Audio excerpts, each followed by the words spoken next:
Hi hello friends, welcome back to our channel. இன்னைக்கு நாம பார்க்க போறது டிராகன் பால் ஜீல episode 70 Frieza approaches. So starting சீன்லயே நம்ம கோகு போன தடவையே அவனோட பவர் லெவலை வெளியில கொண்டு வந்தான் பார்த்தீங்களா. இப்போ அப்படி இன்னுமே கோகு அவனோட பவர் லெவலை கொண்டுகிட்டு வர ஒரு பக்கம் கின்யூ பயந்துகிட்டு இருக்காங்க, கீழே பயங்கரமா ஜெயிச்சு பயப்படுறான். ஏன்னா இவனோட பவர் லெவலே 1,10,000 1,20,000 தாண்டி போயிட்டு, நம்ம கின்யூவோட பவர் லெவலே 1,20,000 தாங்க, அவனையே தாண்டி போயிட்டு இருக்க. இந்த பக்கம் நம்ம ஜெயிச்சு அள்ளு கண்டுபிடுதுங்க, அந்த அளவுக்கு பயந்து நிக்க. இன்னொரு பக்கம் நம்ம கோகு இன்னுமே அதை நிப்பாட்டுல பயங்கரமா கத்திக்கிட்டு இருக்கான். இப்படியே இவன் கத்திக்கிட்டு இருக்க 1,30,000 1,40,000 சொல்லி இவன் பயங்கரமா பவர் லெவல் இன்க்ரீஸ் ஆக சுத்தி உள்ள அந்த மலை பாறைகள்லாம் இருக்கு பார்த்தீங்களா, அது எல்லாம் அப்படியே பயங்கரமா வெடிக்க ஆரம்பிக்குதுங்க. இப்படியே பயங்கரமா வெடிச்சுக்கிட்டு இருக்க ஃபைனலா 1,50,000 வரைக்கும் இவன் பவர் லெவல் போயிடுதுங்க. உடனே நம்ம கின்யூ என்ன பண்றான், இதுக்கப்புறம் என்னால தாங்க முடியாதுடா, உன்னை விடவே மாட்டேன்டான்னு சொல்லி தூரத்துல ஒரு மிகப்பெரிய மலையை புடுங்கி இங்கே இருந்து வீசுறாங்க நம்ம கோகு மேல. அப்படியே வீச நம்ம கோகு கிட்டக்க கூட அந்த இது வரலங்க, அப்படியே கொஞ்சம் மினிமம் தூரம், அதாவது கோகுவோட அந்த பவர் லெவலோட ரேஞ்சுக்குள்ளேயே வந்து அந்த மலை மொத்தமும் சுக்குநூறா உடஞ்சு அப்படியே சல்லி சல்லியா போயிடுதுங்க. இப்படியே தெரிக்க இவன் மறுபடி விடாம என்ன பண்றான், அவனோட லேசர் எல்லாத்தையும் சரமாரியா ஓங்கி நம்ம கோகு மேல அடிக்கிறாங்க. அது எல்லாத்தையுமே அடிக்க அந்த லேசர் என்ன ஆகுது, இவன் உடம்புல பட்டு ரிட்டர்ன் வந்து இவனுங்களே அடிக்குதுங்க. மறுபடியும் இவங்க டாச் பண்ண சுத்தி உள்ள எல்லா இடங்களும் வெடிக்குது. இப்ப கிட்டத்தட்ட இவன் பவர் லெவல் இன்க்ரீஸ் ஆனது ஃபைனலா 1,80,000 வந்து நிக்குதுங்க. இப்ப நிக்க, ஓ இதுதான் உன்னோட அதிகபட்ச பவரா அப்படின்னு சொல்ல, இப்பயுமே நம்ம கோகு என்ன சொல்றான், இல்ல நான் நினைச்சேன்னா இன்னும் என்னோட பவரை அதிகப்படுத்த முடியும், இப்போதைக்கு இது போதும் அப்படிங்கிற மாதிரி நம்ம கோகுவாதாங்க நிப்பாட்டி இருக்கான். இப்படியே நிக்க இந்த பக்கம் நம்ம கின்யூ இருக்கான் பார்த்தீங்களா, அவனுக்கு உடம்பு முழுக்க நடுக்கி வேர்த்து விறுவிறுத்து போய் நிக்கிறாங்க.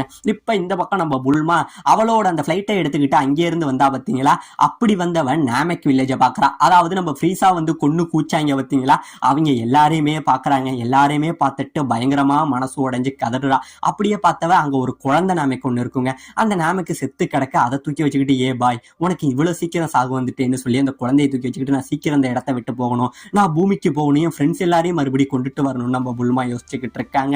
இப்ப இந்த பக்கம் நம்ம டெண்டே வெளில பார்த்துக்கிட்டு இருந்தான் பார்த்தீங்களா, நம்ம நெயில் வரானு அப்படியே பார்த்துக்கிட்டு இருக்க. உடனே நம்ம எல்டர் என்ன கேட்கிறாரு, என்னத்த டெண்டே வெளியில பார்த்துக்கிட்டு இருக்குன்னு சொல்ல, நான் நெயிலுக்காக தான் வெயிட் பண்ணிக்கிட்டு இருக்கேன் அப்படிங்கிற மாதிரி நம்ம டெண்டே சொல்ல, உடனே பார்த்தீங்க அப்படின்னா நம்ம நெயில் இருக்கான் பார்த்தீங்களா, அவனே இந்த இடத்துக்கு வந்துடுறாங்க.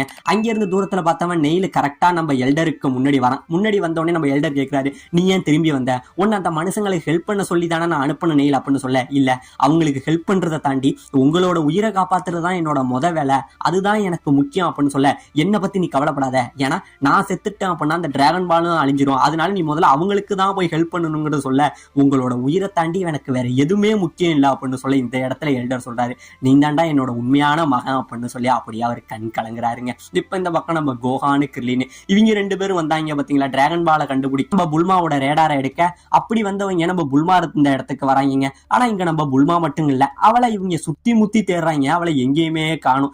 எங்கடா போனா இவ அப்படின்னு சொல்லி தேடிக்கிட்டு இருக்க. திடீர்னு பாத்தீங்கன்னா அவ இங்கே இருந்து கிளம்பி போனா பாத்தீங்களா அந்த ஜெட்டு, அதோட தடம் மட்டும் இந்த இடத்துல இருக்குங்க. இதை பார்த்தோன்னே, ஓ அப்ப இவ இங்க இதை சுத்தி பாக்குறதுக்காக போயிருப்பா, வா கோஹான் நம்ம போகலாம் அப்படின்னு சொல்லி கிர்லீனும் கோஹானும் இங்க இருந்து புல்மா இருக்கிற இடத்துக்காக போயிட்டு இருக்காங்க.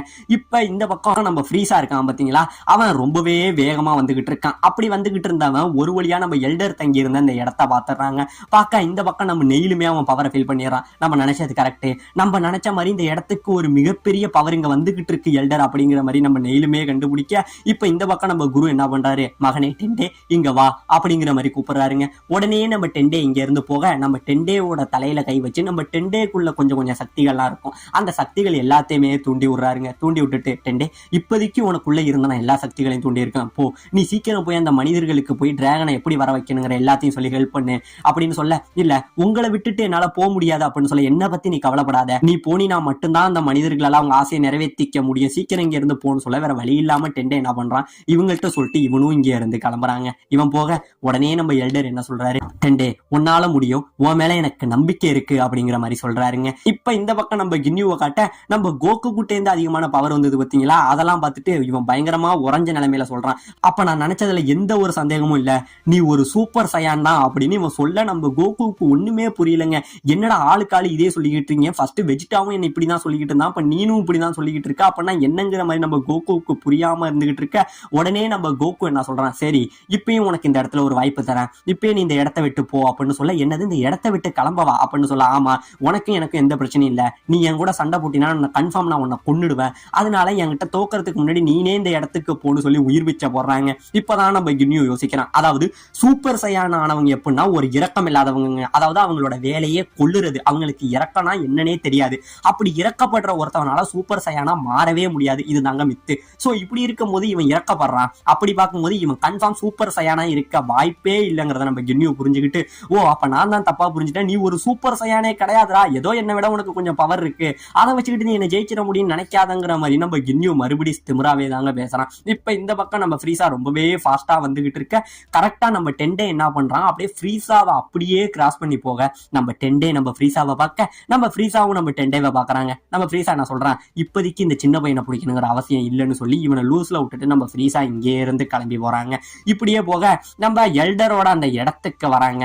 இடத்துக்கு வர பாத்தீங்க அப்படின்னா கரெக்டா நம்ம நெயில் இருந்தான் பாத்தீங்களா, அவனும் உள்ளே இருந்து வெளியில வரான். உள்ளே இருந்து வெளியில வர, நண்பா உனக்கு என்ன வேணும் அப்படிங்கிற மாதிரி நம்ம ஃப்ரீசா கிட்ட கேட்க, என்னோட பேரு ஃப்ரீசா, இந்த டிராகன் பால் எல்லாத்தையும் சேர்த்து எட்டர்னல் லைஃப் அடைய காத்துக்கிட்டு இருக்கேன், எனக்கு தேவையான ஒண்ணு உங்ககிட்ட இருக்கு, அதாவது என்னால எல்லா பாலையும் சேர்க்க முடிஞ்சிட்டு, ஆனா எனக்கு தேவை அந்த டிராகனை வர வைக்கிறதுக்கான பாஸ்வேர்டு, ஒழுங்கா அந்த பாஸ்வேர்டை சொல்லிட்டு அப்படின்னா உன்னை நான் கொல்ல மாட்டேன், அப்படி ஒருவேளை நீ சொல்லலன்னா உன் சாவை யாராலையும் தடுக்க முடியாதுன்னு சொல்ல, இல்ல உன்ன மாதிரி கெட்டவங்கிட்ட என்னால எந்த ஒரு பாஸ்வேர்டையும் சொல்ல முடியாது, அது எங்களுக்கு நாங்களே செய்யற மிகப்பெரிய துரோகம் அப்படிங்கிற மாதிரி சொல்ல, உடனே பாத்தீங்க அப்படின்னா நம்ம ஃப்ரீசா இருந்தா பாத்தீங்களா, அவனோட ஸ்கவுட்டர்ல தூரத்துல ஏதோ பவர் லெவல் சென்ஸ் ஆகுதுங்க. ஆமாங்க, இங்க இருந்து அவன் திரும்பி பார்க்க தூரத்துல ஒரு 3 நாமக்கர்கள் அங்கே இருந்து பறந்து வராங்க.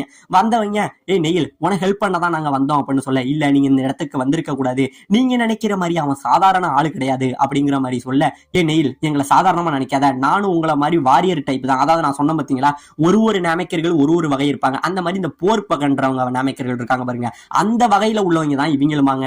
இவங்க இப்படி சொல்ல உடனே நம்ம ஃப்ரீசா என்ன சொல்றான், ஓ அப்படிங்கிறீங்களா, அப்ப என் கூட சண்டை போறதுக்காக நீங்க வந்திருக்கீங்களான்னு சொல்லி அவனோட ஸ்கவுட்டர்னால இவங்க 3 பேரோட பவர் லெவலையுமே வந்து பாக்குறாங்க. அப்படி 3 பேரோட பவர் லெவலையும் சென்ஸ் பண்ண 3 பேருக்கும் சேர்த்தே 10,000 தான் இருக்கு. இதை பார்த்தோன்னே, ஓ இதுதான் உங்க பவர் லெவலா, அப்ப இந்த பிளானட் நாமெக்ல வந்து உங்களோட அதிகபட்ச பவர் லெவலே இவ்வளவுதானா, இதை வச்சுக்கிட்டாடா என்ன நீங்க ஜெயிக்கணும்னு வரீங்க அப்படின்னு சொல்ல, உடனே நீங்க என்ன பண்றாங்க, உங்க கதையை முடிக்கிறோம்டான்னு சொல்லி 3 பேரும் இங்க இந்த ஃபைட்டுக்கு ரெடி ஆகுறானுங்க. அவங்களோட ட்ரெஸ்ஸை அப்படியே கிழிச்சு விட்டெஞ்சிட்டு 3 பேரும் அவங்களோட உடம்புல இருந்து பயங்கரமான லேசரை இங்க இருந்து கொண்டுகிட்டு வரானுங்க. அப்படியே லேசரை கொண்டுகிட்டு வந்து இங்க இருந்து ஃப்ரீசாவை அடிக்க வர, நம்ம ஃப்ரீசா அவன் வாயால அப்படியே ஊதுனாங்க. இந்த இடத்துல ஒரு மிகப்பெரிய சூறாவளி உருவாகி 3 பேரையுமே அப்படியே காத்து தூக்கிக்கிட்டு போயிடுதுங்க. அப்படியே 3 பேரும் ஒரு திசையில பறந்து விட, அதுல ஒருத்த மட்டும் கீழே வந்து விழ, அவனை நம்ம ஃப்ரீசா கையில பிடிச்சி, ஏ நாமேக் உனக்காச்சும் அந்த பாஸ்வேர்டு தெரியுமா, ஒழுங்கா என்கிட்ட சொல்ல அப்படின்னு கேட்க, இவன் அப்படியே மயக்கத்திலே இருக்க, நான் நினைச்சேன் உனக்கெல்லாம் இது தெரிய வாய்ப்பே இல்லை, சரி எனக்கு தேவையில்லை இனிமே நீ அப்படின்னு சொல்லி அவனை இங்க இருந்து கீழே தூக்கி போட்டு அவன் மேல ஒரு லேசர் அடிச்சு இந்த இடத்துல கொல்லவும் செய்யறாங்க. இப்படியே கொல்ல உடனே அடுத்த நம்ம நெயில்ட்ட வந்து, சரி இப்ப அடுத்தது ஓன் கணக்கு என்ன, உன்னையும் சேர்த்து இந்த மொத்த இடத்தையும் நான் அழிச்சிடுறேன் அப்படிங்கிற மாதிரி நம்ம ஃப்ரீசா சொல்ல, இப்பதாங்க நம்ம நெயில் சொல்றான், அதாவது நீ என்ன எது வேணுமோ பண்ணிக்க, ஆனா அந்த இடத்த எதுவும் பண்ணிடாத, ஏன்னா இந்த பிளானட் நாமெக்கோட பெரிய எல்டர் வந்து இந்த இடத்துல தான் இருக்காரு, ஒருவேளை உன்னோட சக்தியால நீ அவரையும் கொன்னிட்டா அப்படின்னா டிராகன் பாலும் அழிஞ்சிரும், நம்ம யாரோட ஆசையுமே நிறைவேறாது அப்படின்னு சொல்ல, உடனே நம்ம ஃப்ரீசா என்ன பண்றான், என்னது எல்டரா, ஓ அப்படி வேற இங்க ஒருத்தவர் இருக்காரா, அது யாருன்னு நானே பாக்குறான் அப்படின்னு சொல்லி நம்ம ஃப்ரீசா அவனோட கண்ணுல இருந்து லேசர் பவர் அடிச்சு நம்ம எல்டர் இருந்த அந்த வீடு மாதிரி இருந்தது பாத்தீங்களா, அதை உடைக்கிறாங்க. உடைச்சிட்டு இங்கே இருந்து பறந்து போய் ஃபர்ஸ்ட் டைம் நம்ம எல்டரை நேருக்கு நேர் பாக்குறாங்க நம்ம ஃப்ரீசா. ஓ அப்ப நீ தான் இங்க உள்ள நாமக்கர்கள் எல்லாருக்கும் மூத்தவனா, மிகப்பெரிய பவரால் நீ தானா, சரி உனக்கு கன்ஃபார்ம் தெரிஞ்சிருக்கும், ஒழுங்கா அந்த டிராகனை வர வைக்கிறதுக்கான பாஸ்வேர்டு என்னன்னு என்கிட்ட சொல்லு அப்படிங்கிற மாதிரி கேட்க, இவர் என்ன சொல்றாரு, எதுவுமே சொல்லாம இருக்க, ஓ அப்ப இவனுங்களெல்லாம் கொண்டுட்டு இவனை மட்டும் நான் கொல்லாம வச்சிருக்கேன், அதனாலதான் நீ சொல்ல மாட்டேன்னு நினைக்கிறேன், இப்போ உன் கண்ணு முன்னாடி இவனையும் கொள்றான், ஆட்டோமேட்டிக்கா நீனே சொல்லுவா அப்படின்னு சொல்ல, உடனே இப்ப எல்டர் பேசுறாருங்க, அதாவது நீ நினைக்கிற மாதிரி நெயில் சாதாரண ஆள் கிடையாது, இங்க உள்ள மத்த நாமக்கர்கள் மாதிரி ஒண்ணு அவன் கிடையாது, அதாவது போர் டைப் நாமக்கர்கள்லயே அதிகமான பவரை வச்சிருக்கிற ஒரே ஆள் நெயில் மட்டும்தான், நல்ல மனசும் நல்ல வீரமும் உள்ள ஒரே ஆண்மகன் அவன் தாண்டா இந்த பிளானட் நாமக்கல, அவனை உன்னால அவ்வளவு சீக்கிரம் கொன்னுட முடியாது அப்படிங்கிற மாதிரி நம்ம ஃப்ரீசாவை பார்த்து சொல்ல, ஓ அவ்வளவு பெரிய ஆளா இவன், ரைட்டு, அப்ப நான் இவனை உன் கண்ணு முன்னாடியே நான் முடிச்சு காட்டுறேன் அப்படிங்கிற மாதிரி நம்ம ஃப்ரீசா எல்டர் கிட்ட சொல்லிட்டு நம்ம நெயில பார்த்துக்கிட்டு நிக்க, இன்னொரு பக்கம் நம்ம எல்டர் மனசுக்குள்ளேயே பேசிக்கிறாருங்க, நெயில் எனக்கு வேற வழி இல்ல, ஏன்னா நீ இவன் கிட்ட கொஞ்சம் டைம் ஆகணும், அப்பதான் அந்த மனுஷங்களால அவங்களோட ஆசை எல்லாத்தையும் நிறைவேற்றிக்க முடியும், முடிஞ்ச வரைக்கும் நீ இவனை இங்கேயே வச்சு டெண்டே அங்க போற வரைக்கும் டைமை வாங்கு அப்படிங்கிற மாதிரி நம்ம எல்டர் மனசுக்குள்ளேயே பேசிக்கிறாருங்க. இப்ப இந்த பக்கம் நம்ம கோகு கின்யூ இவங்க 2 பேரும் நின்றுகிட்டு இருக்க, நம்ம கின்யூ இவன் சூப்பர் சையன் கிடையாது, இவன் சாதாரண ஆள் தான், இவனை ஈஸியாவே முடிச்சிடலாம்னு நினைச்சுக்கிட்டு நம்ம கின்யூ இப்பயுமே கோகுவை ஏதோ நம்மளோட கொஞ்சம் பவர் லெவல் இருக்கான், ஆனா இவனை ஜெயிக்க முடியுங்கிற ஒரு நம்பிக்கையிலேயே நின்றுகிட்டு இருக்க, இந்த பக்கம் நம்ம நெயில் எல்டர் இவங்களை எதிர்த்துக்கிட்டு நம்ம ஃப்ரீசா நின்றுகிட்டு இருக்க.